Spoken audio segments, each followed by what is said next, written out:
Kate Day, who is listed in the next one, no longer wishes to be heard. Is Glenn Boyle around? Hi Glenn, would you like to come forward, and we'll just give you a couple of minutes to get set up.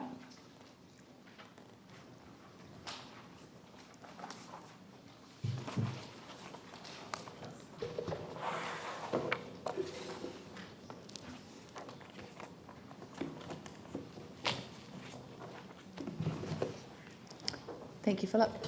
Thanks. Thank you, Madam Chair. Thanks, Glenn.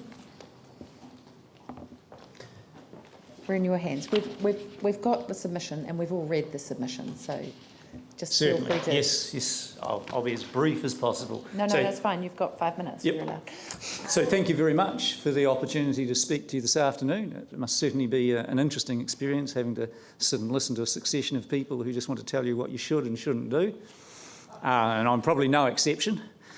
I was motivated to put in a submission by reading a claim in the draft annual plan that a proposed rates increase of 6.5% compared favourably with other local authorities.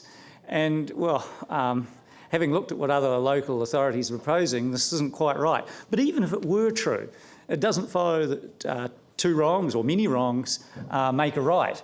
As Einstein once pithily remarked, compounding is the most powerful force in the universe, and compounding rates at 6.5% is certainly going to have a powerful impact on ratepayers' wallets.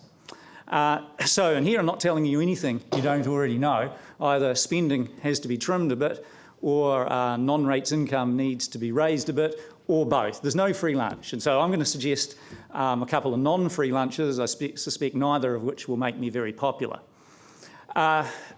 One item of major expenditure that so far seems to have survived all scrutiny is the proposed $70 million cycleway project. Now, I've spent weeks trying to get the cost-benefit analysis of this project from the council to no avail at all. It seems as though one just wasn't done. Instead, somebody woke up one day and decided it would be a fine and dandy idea to spend $70 million of ratepayers' money on a project with no demonstrated net benefits, and which overseas study suggests are very likely to be just a major money sink. And unlike the much criticised affordable housing project, which certainly has its problems, but at least is targeted at those most in need, the cycleway project is, I regret to say, really just middle-class welfare. I like to cycle, and I want somebody else to pay to make it nicer for me. You know, I'd love to have this myself, but in our current circumstances, to me, it's a luxury we just can't afford. On the revenue or income side, there's got to be a lot of scope for capitalising some or all of the CCHL assets. None of these, with the possible exception of Orion, are economically strategic. Their operations are all very pro-cyclical, which means that they don't provide any relief when times are tough, as we've seen in recent years.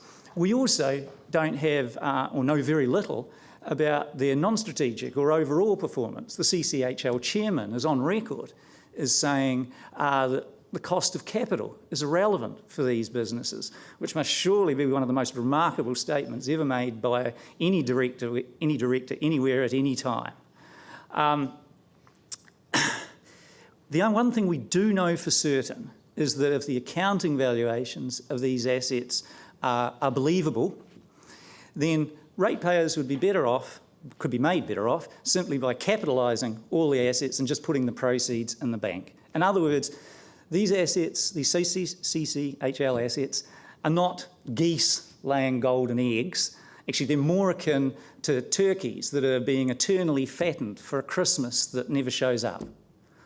At the end of the day, I think it's important to remember that these assets were purchased for providing against a rainy day. Well, to me, that rainy day has well and truly arrived. It's time to liquidate.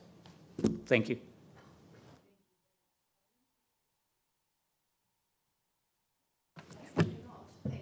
Excellent. Thank you.